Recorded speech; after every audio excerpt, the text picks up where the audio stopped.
good morning or good afternoon, depending on where you are. This is Kristen Schrader, and I'm going to get us started in about 30 seconds. We'll just wait until everybody has a chance to join. Stay tuned.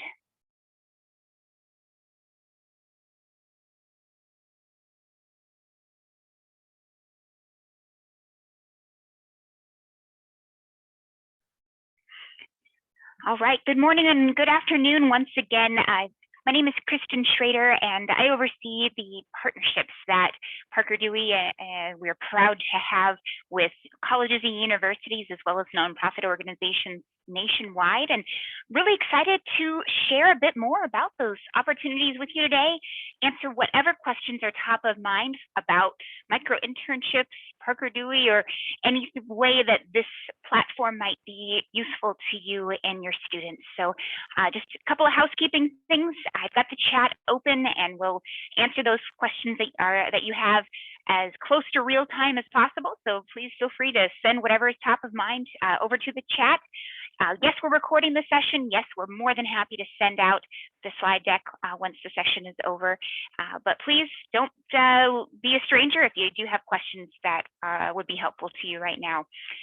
So just in terms of where we're going with today's conversation, the first portion is going to focus on the nuts and bolts. So what is a micro-internship? How does it all work for students and or organizations?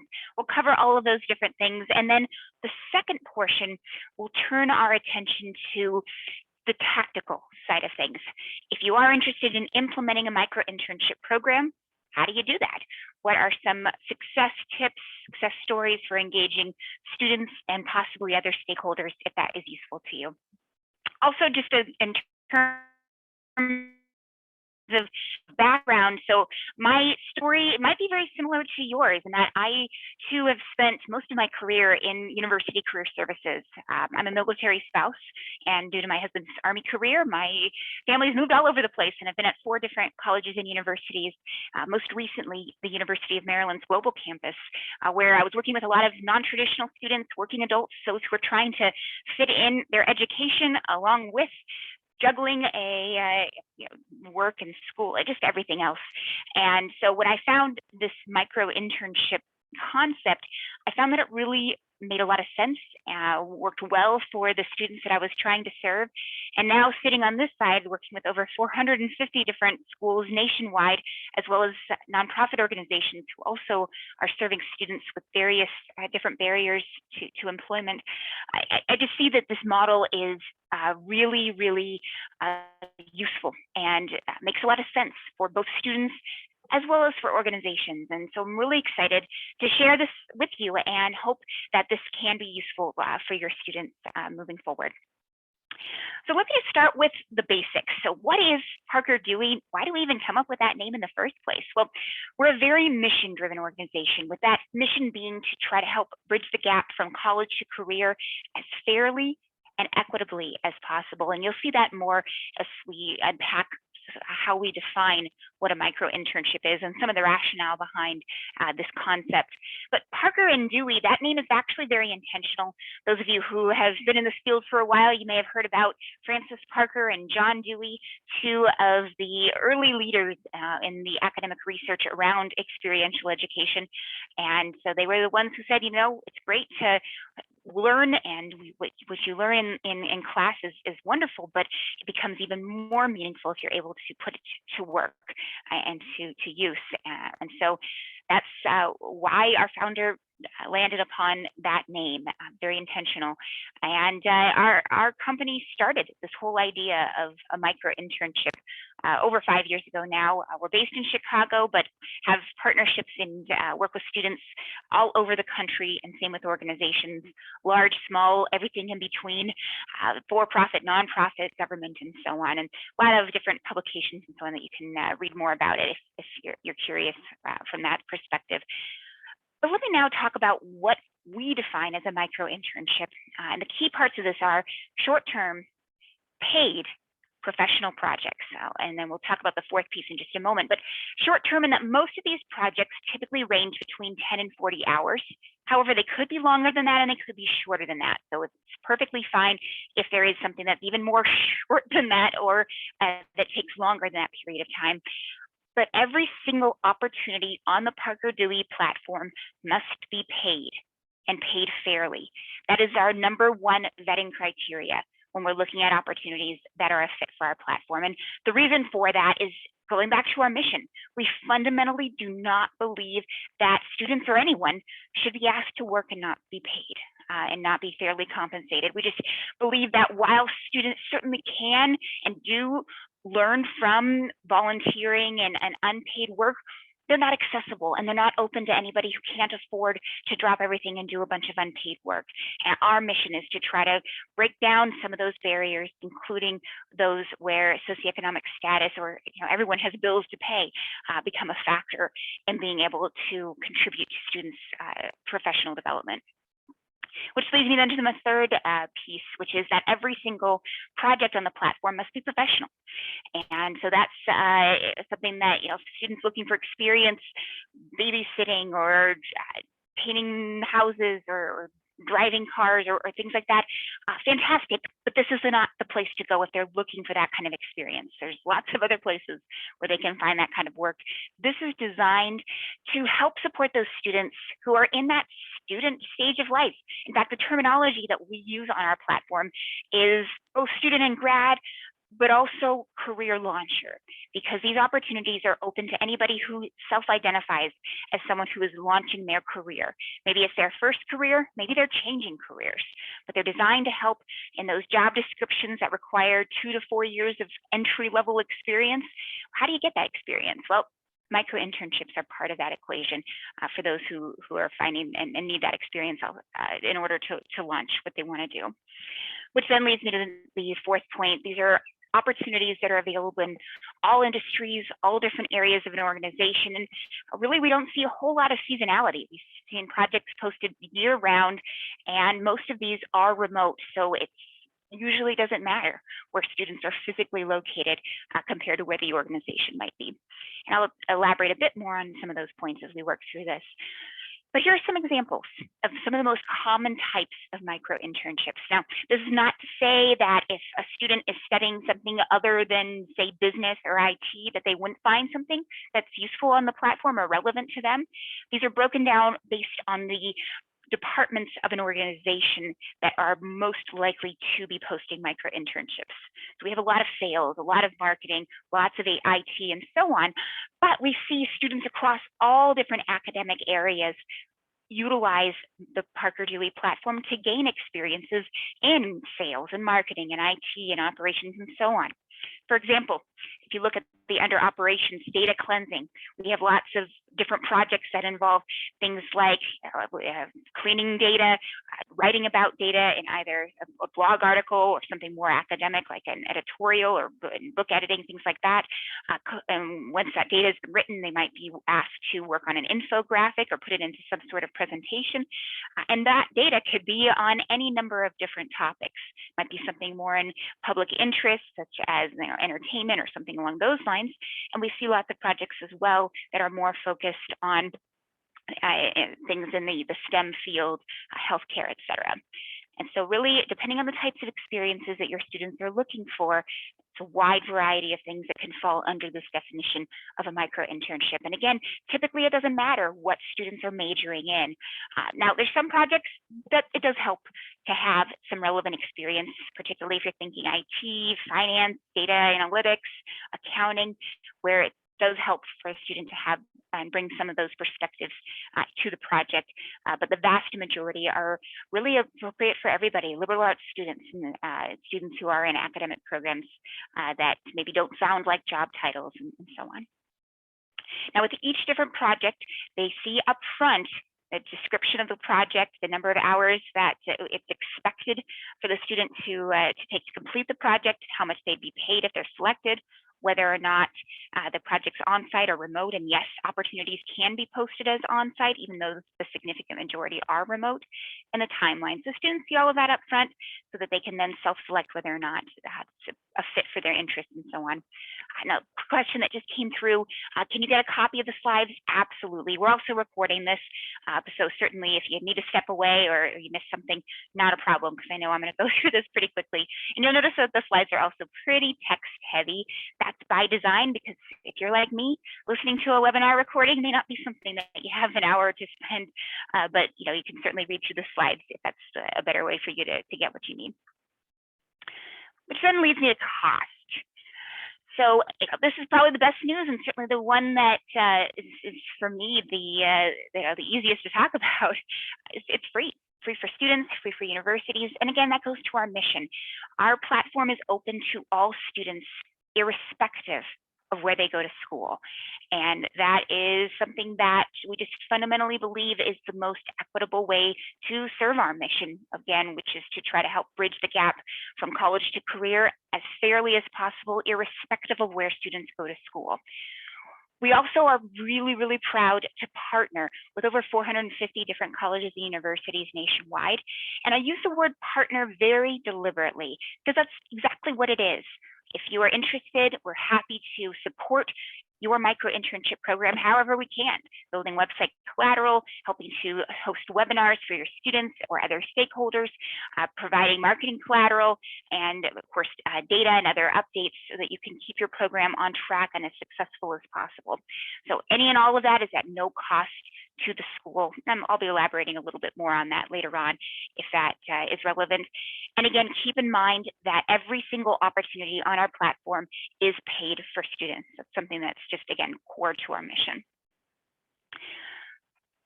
So how does it all work? Well, to get started, again, because we're an open platform, it's very quick and easy for students. All they need to do is just create a quick account, much like they would on LinkedIn or Handshake or any other platform that your school is already using, or they may have already available to them. It's really, really quick and succinct by design to make it so that it's not a heavy lift for students who just want to check things out, but also so that the students who are really interested in these opportunities, that they benefit if they do put the time in to add a little bit more about themselves. We always see that the more students put into these micro-internships in terms of their profile, their applications, the comprehensiveness of it, the more likely they are to be selected, much like what you probably already are telling your students for whatever job board that you're referring them to for internships, full-time jobs, et cetera. The other nice thing, for those of you who work at a college or university, is that we don't integrate with any of your university IT systems. So it's very quick and easy for you to get on board if this is something that you wanted to share with your students. The other piece as well is that this is accessible to all of your students, as well as any of your alumni, as long as they would find it useful. We don't kick individuals off the platform after they are X amount of time from graduation, because quite frankly, X might be something very different from one student versus another. Some students graduate and are good to go from there on, but many, many students might land that first job and not like it after a few months, or land that first job and, or maybe take a few months to land that first job. Whatever their story is, if they find these opportunities to be useful in helping them launch their career, they're welcome to participate in them. But going back to their profile, real quick and easy, so they can upload a photo if they want. It's not required. And then from there, it's very similar to a typical job board: experience, education. They can upload their resume, samples of their work, and so on. Now, it comes to their experiences. That's deliberately a catch-all category. So it's experience broadly defined, including jobs, internships, volunteering, extracurriculars, athletics, and so on. Students can interpret that as broadly as they wish. Their education is extremely important, and I'll talk more about that in a moment, but they need to say that wherever they have attended and currently attend school, if they are currently enrolled. And then, of course, their resume, they have the opportunity to upload that, as well as samples of their work, which we definitely recommend. And once their profile has been created, they can then see the opportunities that are currently available to them. The list is on the left and it changes very, very quickly. That is one aspect of a micro-internship that's very different than what your students might be used to in their job and internship search on whatever your main job board is. The micro-internship space is very dynamic, meaning if you were to look onto the platform right now, you'll see whatever number of, I have no idea actually how many projects are currently available. It constantly is changing. And then if you were to look a week from now, many of those opportunities will be gone because they'll have already been filled, and then many more will have been posted since then. It's very dynamic. Most projects are filled within a day or two, and many times companies are choosing multiple students. Sometimes they'll kick off a project having selected 1 or 2 students, and then they may kick off the project a little bit later, selecting a few more. So it's a very dynamic type of space. That being said, those students who are persistent in pursuing these opportunities, that is the #1 qualification for students who are successful. As whenever I'm looking at data and reports about students' engagement, those who have logged in frequently, who've applied to lots of different projects, and who have submitted strong answers to the application questions, like what you see on that right side screenshot. Every student has to complete at least 1 question. And so if they put some thoughtfulness into that question response, if they have put a few sentences about why it is that they're interested in that specific opportunity, that's going to be the key to success. Now, those students who type a response, but it has lots of errors, a lot of typos and so on, obviously, just like with a resume, that's not going to fly, especially given how competitive many micro-internship opportunities are. Similarly, we see a lot of students who will copy and paste the exact same responses for multiple micro-internships, and it's not customized then to why they're interested in that specific opportunity. And just like submitting the same cover letter to a bunch of different jobs, that's not going to fly with these opportunities either. So those of you who work one-on-one with students, those are just a few tips that I definitely wanted to share. Now, in the middle screenshot, that's what a student will see up front so that they can then decide if they're interested in the project, the dates, the estimated number of hours, and so on. So that's really important that they pay attention to all of that. Now, just so you know, the estimated number of hours is exactly that, meaning that's how long it's expected to take the students to complete that project. And we base that based on how many hours a project that is very similar to that typically takes. We've seen thousands of projects, and we survey the students to make sure that that is fair and reasonable. And that is something that we vet with each individual project, is that is this scope of the project fair given the rate of pay and the estimated number of hours. But that being said, the students aren't turning in any sort of timesheet. And so if it takes the student 18 hours to complete that 20-hour project, or 21, 22 hours, again, nobody's tracking their time. But the student sees all that up front so that they can then self-select, yep, that sounds interesting, I'm love to apply, or nah, I think I'll move on to the next one because I'm not that interested. And again, that application question that you see on the right side, that is the one question that all students have to answer for every single project. However, the company who posted the project may ask them to answer additional questions. But those application questions not only are very important for just helping the company know a little bit about their written communication skills, their attention to detail, and so on, but that also typically serves as the interview, because usually companies make their selection based solely on how the student responded to those application questions. So a lot of things there. The other point I want to make is on the left side screenshot, you'll see that there is one project that is listed under featured. What does that mean? Well, it means that that particular organization, when they posted that project, wanted to make it exclusively available only to students from certain schools or from certain affiliations or organizations. In this particular case, this particular organization is a small business located near the University of Vermont.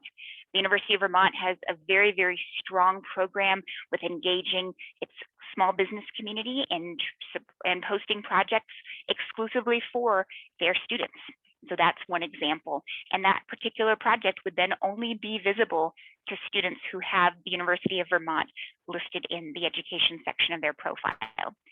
So those of you who are looking for a new way to engage companies, to engage your alumni, who are looking for new ways to give back, this has been a very, very effective resource for students to have, or for organizations to have this option to basically make a preference for students from their alma mater, their location, and to be able to connect with students that they're particularly interested in.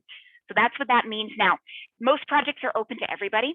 And so if you were to log in right now and you, for whatever reason, there's not a project that's exclusively available for a student from your school, whatever school you have in your profile, then you'll see all open micro-internships.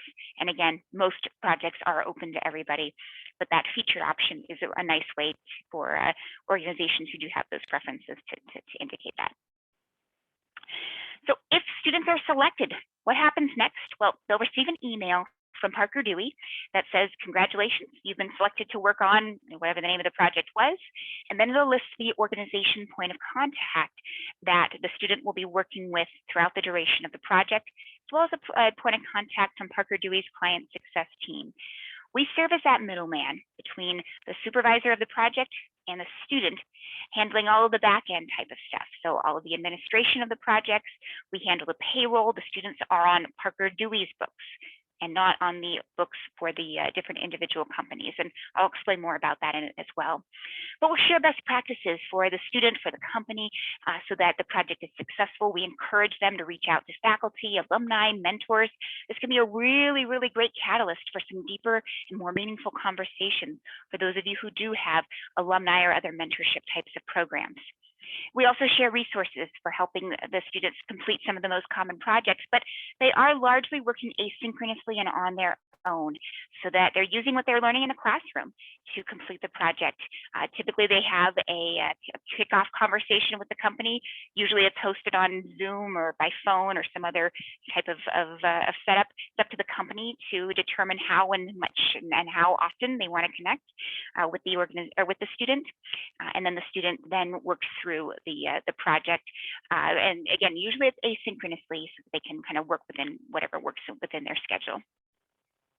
Now, after the project's completed, the students are sent various best practices, such as how to put this on their resume or LinkedIn profile, to reflect on what they learned from the experience, and then encouraged to stay in touch with the company, because as you'll see later on, micro-internships can and regularly do turn into longer-term engagements, whether that be additional micro-internships, internships, or even full-time jobs. And again, I'll give more examples of those later on. Now, a couple of other questions that I know come up quite often for higher education institutions in particular is international students. So can they? Yes. However, and a big asterisk next to that is because these are paid opportunities, they do need to have the appropriate work authorization. And so basically the way that it works is if a student is selected for a micro-internship, then they receive that kickoff email that I was just describing. And one of those items on that initial list of to-do items says, if you're an international student, go visit your local career, your on-campus International Student Services office to confirm your eligibility. Usually students are doing this via either CPT or OPT, or they already have a visa or ability to work in the United States. But it does depend on the school, depends on the student. There's a lot of specific situations that come into play here, which is why we always say to any student, even if they're not an international student, because they may not have indicated that in their profile, but we always instruct them, if you're an international student, go visit your International Student Services office. Happy to write them an offer letter so that we can share a little bit more about that project if that's needed in order to process CPT or OPT. And again, happy to discuss offline if you have specific questions about how all this would work for your international student population. One other question, can students complete this for academic credit? And again, depends on the school. We do have a bunch of different examples of schools who indicate that micro-internships are an option for receiving academic credit. Seems like 45 hours is kind of that magic number for how long the project needs to be in order to be eligible for an academic credit. But again, depends on the school. And so most significant majority of students are doing this ad hoc, without academic credit being a factor, and they're doing it just so that they can receive some paid professional resumeable experiences so that they can add it to their resume and build some additional contacts. We even have students who complete micro-internships even after they've graduated and have something landed for a full-time job or internship. We had one student who was on a webinar with us about a year ago who had a top-tier consulting firm job offer already lined up, but it was going to be about 4 months before she was going to start that job. And so she did micro-internships in the meantime. Added a little bit of extra money coming in, but it also helped her to expand her network and her skill set. So there's a lot of different ways and reasons why students participate in these. So hopefully hearing their perspective was useful for you. But now I'm going to turn our time and attention to companies. And I've elaborated a bit on this, or touched a bit on this already, but we're set up quite a bit differently for companies than Handshake, Simplicity, or whatever other job board that you're already using. And that is because we handle all of that administration of these micro-internships, meaning the students are on our books. These companies don't have to figure out, how do I pay these students? What's the legality of this? How do I loop in my HR for any of this? We've taken away all of those different questions and just tried to simplify everything for all parties, in that we handle everything for the payroll. The companies pay an invoice upon selecting a student, and then they're good to go. If the company is not happy with the deliverable, they can either choose a different student to work with, or we'll give them a full refund. So we handle all of that administration. We also have the students are under a strict NDA, as is Parker Dewey, which helps to, some of those financial services or other IT or companies that have a lot of concerns around confidentiality. That just helps to alleviate some of those concerns. But perhaps best news of all is that we're not a staffing firm, meaning that if your students do a phenomenal job, as most of them do, 98% of the time, the projects are completed satisfactorily, the companies are super, super happy. But if the company is wanting to stay in touch with the student and wants to hire them long-term, we definitely don't want to get in the way of that. That is our overall goal and mission, is not for students to be micro-interns the rest of their lives, but rather to use this as a launching point. And so they can hire a student at no cost for an internship, full-time role, or whatever that company and the student want to do moving forward. There's no cost to that, which is, again, big differentiator between our model and what you might experience with, say, a staffing firm or something like that. Another question that's come through: so can interns use deliverables from their internship in their professional portfolios? It's a fantastic question.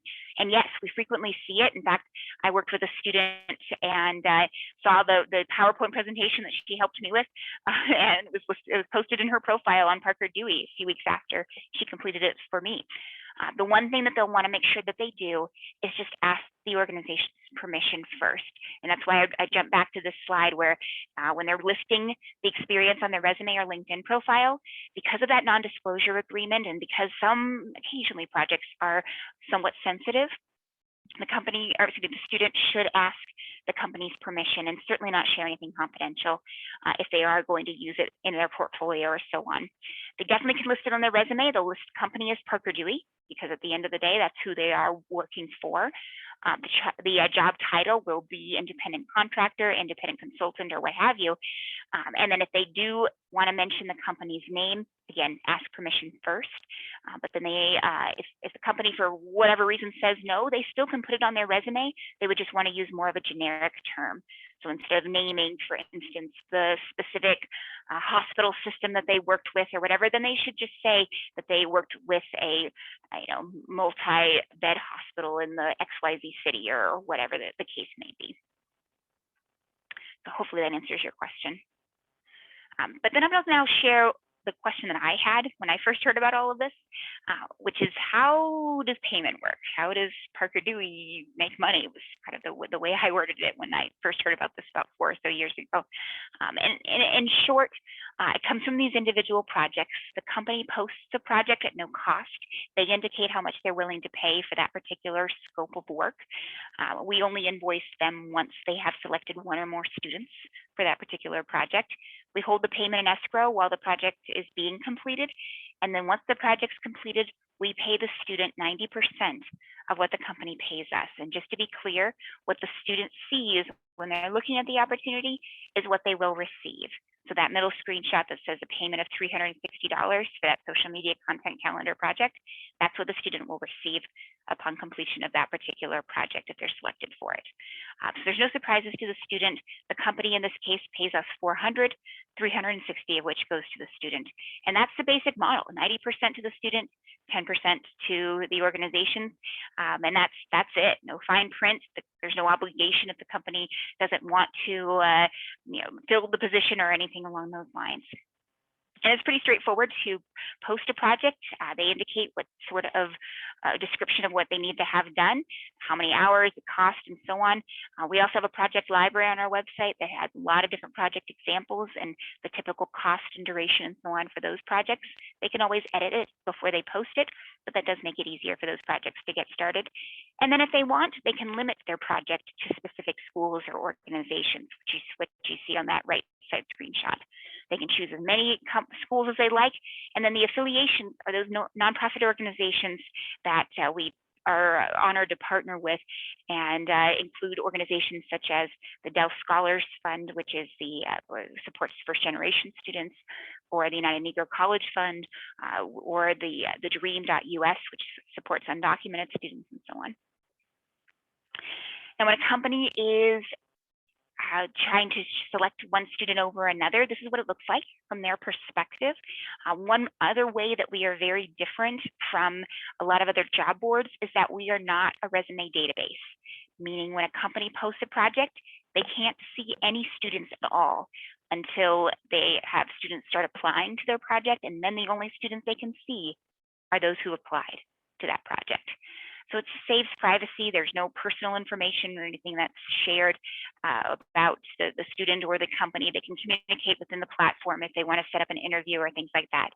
But the company sees those applicants. They can click details, read a little bit more about the different students' responses and so on, and then they can decide if they do want to move forward with selecting that student for the project. But note that those student answers are really, really important. So why do you think you'd be a good fit? I'm a hard worker, or my resume has no typos. Just like with any job search, students should take this seriously. And those kinds of answers are just not going to fly. These are competitive opportunities.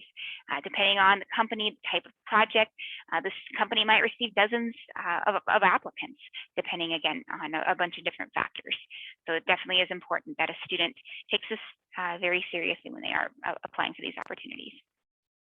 And one other reason that they should take this seriously is that they are receiving feedback when the project is completed. Now, this feedback is only visible to the student, and we're also happy to share it with our university partners, but it is something that just is designed to help the student learn from the experience. It's not visible to other companies, so if the student, for whatever reason, does not meet expectations, then the student can learn from it, but it won't trail them in a negative way moving forward and prevent them from being selected or considered for future opportunities. Now, one other question that I know comes up quite a bit, and I know I certainly wonder about when I first heard about all of this, is just how Parker Dewey and micro-internships fit into this larger ecosystem of jobs and resources available for students. Now, as you can see, the primary difference is how we support companies. Now we are handling all of this administration of the different projects, much like any other gig platform, but the other differences being that not charging any sort of temp to perm fee and being more upfront about how much students are actually paid upon completion has certainly differentiates us from some of the gig platforms.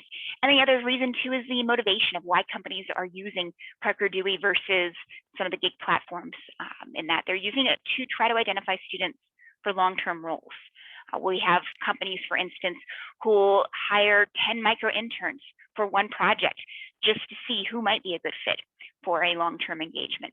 We had another project just last week that was posted that was a sales opportunity where the student was essentially being asked to put together a 10-minute sales presentation that they would do virtually for this company. And then once they've done that, the company would then select the student who might be a good fit for a long-term full-time role beginning in June. So in that particular example, it's almost like the student was being paid to do an interview. It's going to take about 6 hours. They were going to be paid $180 So it's a really great win-win for the organization.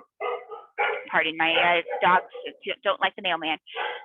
The other resource that I want to make sure that you're aware of is some of the data around where students who have completed micro-internships compare when it comes to their ability to get a job after they completed it. And you can see in that left side bar graph that those who have completed micro-internships are far more likely to be employed and not underemployed.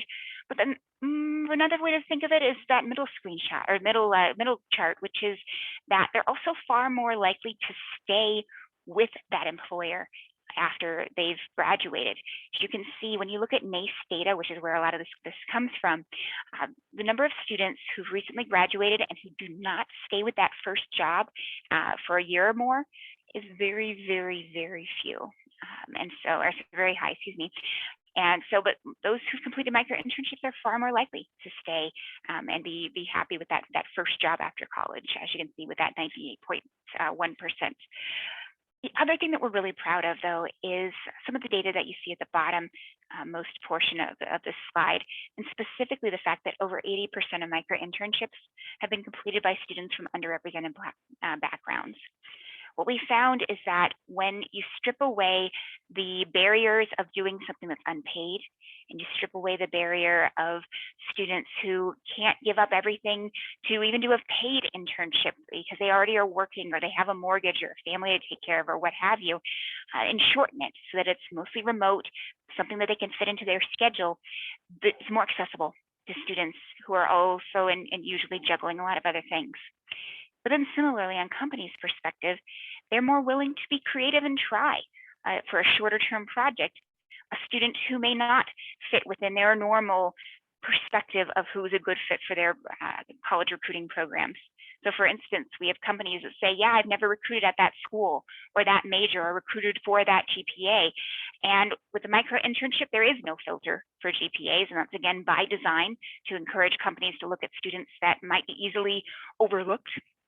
But also, it's encouraging these companies to think more broadly about students who might be a fantastic fit, but who they've never recruited at their school, and they may have never heard of their school for whatever reason. And having been in this Parker Dewey universe for a few years now, and worked with students from all different kinds of higher education institutions, I can definitely attest that there's amazing students everywhere. And so this has just been a really great way to see that they are able to just have a chance to shine. Now, question about vetting. So this came up a little bit earlier in the presentation, but there's two predominant criteria that we look at when we're vetting opportunities on the platform. The first is that is a project professional? And so, yeah, how is it determined that it's professional? Something that's related and appropriate for somebody who's pursuing a bachelor's degree. So if it's manual labor, if it's something that's unskilled, again, this isn't the place for it. Just to give you an example, there was a project that was posted by one of our university partners, Alumni, over the summer. And it was an alum who wanted to help with setting up her art studio. And it was going to be more manual labor, moving boxes and that kind of thing, hanging pictures. That was a situation where we reached back out to the alumnus and said, hey, this is not something that really fits in our definition of a micro-internship. Perhaps the student could help in another capacity. We gave her a few ideas, and the company ended up working with the student to design the artist studio's website. So that way the company, or excuse me, the company got something out of it, but the student also was able to have a more professional experience that they could then take and add to their portfolio or repertoire of experiences. And then going back to your original question, Alicia, around how employers are vetted. So is it project professional? And then the other piece is the compensation. So typically the compensation for these projects are between $15 to $20 an hour. We always coach companies that if you have an internship program, pay a micro-intern a similar wage just in order to be competitive, and especially in a labor market like right now where students can be a little bit more price sensitive. I mean, I live in California, and so it's kind of amazing when you go through a drive-through parking lot how much the going rate is, even in a McDonald's or some place like that. And so the other piece too is, $15 to $20 an hour is again typically what we see, but there's a lot of variability because cost of living is extremely different all over the country. as well as a skill set for these different projects. In IT or accounting, finance, data analytics, for example, those particular projects tend to have a higher going rate versus a lot of projects where the skill set required may not be quite as sophisticated. So hopefully that answers that question. And those are also situations where if organizations have questions, they're always welcome to reach out to our team, and we can coach them on some of the best practices that we're seeing around what they have in mind and what sort of budget they have available and so on. And then just before wrapping up this portion, I want to make sure I touch on some of the different results. So where micro-internships have led to longer term engagements and really created that win-win-win for all stakeholders. But just cognizant of our time together, I just want to now focus on tactical ideas for how schools have utilized micro-internships to support their students and other stakeholders. Here's the map of where our different university partners are located. One thing to know about this is that, again, there is no cost to these different partnerships, but the other piece is that they have all come through word of mouth. So that we partner with one school and not with another, again, irrespective of anything. It's just solely through word of mouth. We don't do any direct marketing to any of our university or nonprofit partners. And then some of the benefits of doing this. So we'll build out a landing page, different marketing material, and give you the heads up when opportunities are posted specifically for your students. And then we're happy to share data so that you can track the success of your program. So let me just unpack each of those a little bit more detail. First of all, the landing page. As you can see here, we have a boilerplate template where we include your logo or whatever logo you want us to use, your colors, photos of your students if you'd like. And then there's also a lot of customizations available, including customizing the name, as you can see with those left side screenshots of examples, or adding additional sections for populations of students that may have some extra challenges when it comes to employment here in the United States. Building out these pages, again, a pretty standard template, but we can also customize it. We can get it ready within 24 hours of receiving whatever logo that you want us to use for the site. And then we have stock photos that we can use, or you can swap those out with images of your campus or students if you wish. We'll also send you marketing materials so that you can kick off your program very quickly. We have emails and blog articles and social media content and so on. And then we regularly provide updates via webinars and monthly newsletters so that you can continue to hear best practices from other schools and different collateral to share with your students and others. And then lastly, data, so that you can see how many of your students and or alumni have engaged in these opportunities, as well as if it's something that's interesting to you, who those employers were who worked with your students, their feedback, how many companies have signed on via the links in your landing page. By having that website, we can more easily track if those organizations are somehow connected with your community. So that's a big advantage of having that landing page. And then we're happy to provide those reports to you as frequently as you'd like. So most schools, it's more of an ad hoc when they're writing a report, for instance, but other schools have asked us to provide it more regularly or on a regular schedule. And again, whatever works best for you. So just to close us out, I want to share some ideas. Hopefully the wheels are starting to turn of how all of this works, but there's been a lot of creativity of where these micro opportunities can fit into other programmatic efforts that are already going on campus, but that can be enhanced via these shorter term opportunities. So first of all, alumni. So Colby College, it's up in Maine. They have a huge, small liberal arts college, but a very, very committed alumni network who has been focused on trying to provide opportunities for the students. Ever since April of 2020, they reached out to us and said, hey, we really want to make micro-internships part of the many different ways that Colby alumni and parents can help support, at least at that time, the class of 2020. And so since then, we've built out the websites that you see here for Colby and UNC Chapel Hill and a bunch of other schools, which makes it really easy for alumni or employer partners or parents or small businesses or whomever you want to reach out to post projects for your students. And again, there's no cost to it. We can customize the projects, but it makes it really easy to get those projects up and running. Similarly, again, so you can kind of keep in mind how all that works. These alumni or other friends of the school can say that they want it to be for XYZ school, and then the students will see that first and foremost, those opportunities before they see those projects that are open to everybody. The other alumni program that we've seen replicated a number of different ways and are really proud to support are alumni funded programs, whether that funding comes from alumni donations or the career services budget, like in the case here. But with Swarthmore, they ran a program that was kicked off in the early days of the pandemic, where alumni would host projects for their students. And then those projects were funded by the Swarthmore Career Services team. But they reached out to us back in the spring and said, it's great success of the program, but in order to scale and just to make it, easier for their team and some of the other initiatives that they had going on, they needed some extra support. And so now we are powering that program for Swarthmore and a bunch of other schools who are looking to engage these various stakeholders in different projects. And so what all that means is that we're helping with the invoice, the payroll, setting up these different websites, we're providing the reporting, and then whatever sort of marketing collateral that the school decides that they need in order to share this with their various stakeholders. So other resources too that we've put together. So Purdue University's College of Liberal Arts is one of our strongest and earliest partners, and they've done some really interesting programming around I Love Liberal Arts Week, where they not only have a bunch of different programs, but they also go to their employers and say, hey, companies, these are some opportunities for you to post projects exclusively for Purdue Liberal Arts students. And this has been an interesting collaboration because it not only is a great way for these companies to have a new way to connect with Purdue Liberal Arts students, but they also have that additional branding opportunity. Those companies that really like to get their name across campus.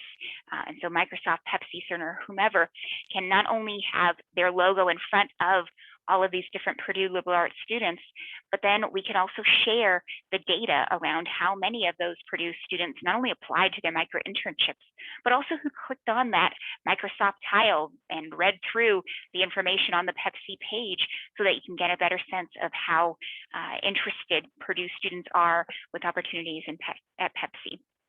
And this also ties in really nicely to another initiative, a revenue generating opportunity for your school, where in addition to, or perhaps if you don't have a sponsorship program, consider offering your companies a program that includes micro-internships as part of that package. And the way that would work is essentially whatever the dollar value is for that particular sponsorship package, a portion of it would go towards however you would want to use your sponsorship funding, and then another portion will go to fund micro-internship opportunities for your students at that organization. So it gives companies a stronger bang for the buck. It not only directly allows them to have enhanced branding on campus by being featured on your school's landing page, they'll get in front of all those students, but it also gives them a chance to directly impact their college recruiting efforts, because those, in this example here, 5 micro-internships that are at Pepsi or Microsoft or whomever, are now 5 students that they get to see in real time and be able to see, wow, they are amazing, and I want to add 3 of them maybe to our long-term internship pipeline. Companies aren't doing micro-internships to replace going to job fairs or going their internship or full-time hiring, but rather to augment it, because organizations are recognizing that it's been challenging these last year and a half plus since the pandemic to be able to connect with students in a meaningful way. And some students are also feeling the stress. How do we're zoomed out. We don't want to go to another online event or what have you. We want to put our academics to work and be able to engage with companies in a way that allows them to see, is this going to be a fit? And this micro-internship sponsorship program allows them to do just that. The companies can derive more benefits from the package. You still benefit by having a portion go towards however you would want to sponsor those dollars to be allocated. And then your students are directly gaining experiences as well, which at the end of the day, that's what career services is all about. It's being able to provide opportunities for your students to gain experience and launch their careers. So this opportunity, again, happy to elaborate on any of this, hop offline to discuss how this could work at your institution. That's just one idea that, again, might be useful. One other idea for engaging companies is to do a broadcast to all of those employers in your database. I will say that many companies, when they launch their micro-internship program, solely focus on engaging students, and that's fine, that's completely up to you. However, those who also share this program with their employer networks, their students are far more successful. For example, that Howard University advertisement you see on the right side, that went out the week of the 4th of July to all of the employers in Howard's database. Even though it was a holiday week, they had dozens of applications of projects posted within hours of that communication going out. And we continue to see projects posted via that particular program and effort. So letting your companies know, hey, this is a new way to connect with our students, a way that might fit better for your organization. Keep in mind that communication from Howard came out in July. These big companies had their interns on site, but they still had lots of organizations that were still interested in working with Howard students all throughout the year. And that's something that we continue to see. Big companies may already have had their interns go home, and now they're back on campus, but they still have projects that have come up, and they still want to start getting in front of students to augment all of their other university recruiting efforts. And so this is just another way that they can do that. Now, one other audience to keep in mind with all of this are your smaller businesses, those organizations that don't recruit on campus because they don't have interns or full-time roles to fill. It's too big of a list for them because of the size of their organization. But micro-internships might be just that opportunity to connect your students to the small business community that exists in every city. So the Greater Akron Chamber of Commerce, for instance, that was a partnership that was developed thanks to the University of Akron. We hosted a webinar. We had dozens of companies that participated, and their projects are still being posted from that particular initiative. Same thing with Cincy Tech. That's a startup incubator located in Cincinnati, and they work with specifically faculty partners at the University of Cincinnati and Miami University, who essentially work at hiring their favorite students to work on these different projects, all of which that are paid with the Cincinnati area startups. So it's been a really, really great way, whether it's be through the Chamber of Commerce, through the small business development centers or a tech-focused IT centers, but for these organizations to connect with students in a way that the career fair just unfortunately just doesn't work as well for these smaller organizations. One last example of programs and creativity that we've seen, and this in some cases predates the pandemic, is those schools who have received grants, or in some cases organizations. The University of Cincinnati, for example, they received a grant from the Ohio Department of Labor and have for the past almost 2 years have been deploying those for micro-internships with small businesses and nonprofits located all throughout the city. They chose to make these opportunities micro-internships as opposed to full-scale, three-month or whatever internships for lots of reasons. One, it stretches those funding dollars a little bit further to benefit more students, but it also is easier for these organizations who may not have enough projects that they need help with or to support somebody for a 3-month or a traditional length of an internship. And then we handle all the invoices, payroll, taxes, legal, all that kind of stuff to get those projects up and running. A similar program as one that we're running at John Carroll University, which received a grant from the Cleveland Foundation, so more of a regional effort as well. And then the Kansas Micro-Internship Program is a statewide initiative with funding coming from both states as well as a nonprofit organization called the DeBruce Foundation, where the companies, if they pick a student attending a public school, college or university in Kansas, they can receive grant funding as long as the company is located in Kansas. So great opportunities to connect all these various stakeholders in an innovative way, all of which benefits the students. And then also we frequently see universities who have these ad hoc projects that come up all the time, and they're asking to hire their own students, or maybe even sometimes students from elsewhere. But and again, we handle that invoice payroll.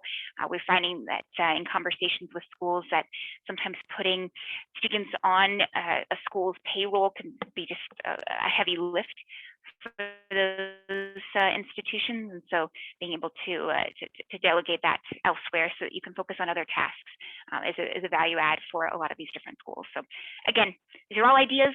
Hopefully some of them are useful for you, but you know, there are a lot of different ways that micro-internships can and do fit in. So all that being said, what can you do now? Well, the good news is these opportunities are available right now, waiting for your students. And so you can go ahead and reach out to them as soon as today to share this with your students, and alumni, employer partners, whoever you'd like. And we've got a bunch of emails that you'll get in the slide deck to help you get started. And then if you'd like any of those landing pages to be designed for you, we're happy to build those out for you as well. Again, the turnaround time is typically within 24 hours to build out any of these different pages, and we can always customize it at any point in the future. So that a form that you'll get in the recap along with the recording and the slide deck for today that can help you with getting the landing page up and running. So in short, don't be a stranger. You got my email here on the slide. I also will be responding to all of you and sending you out the information from today's session. But if there are any final questions or ways that we can be helpful, that is truly all that we are hoping to do, is to give you another resource to support your students in their professional development and success. So again, thank you for taking the time to join us today, and I wish you, your students, and the rest of your campus community and colleagues all the best. Have a great day.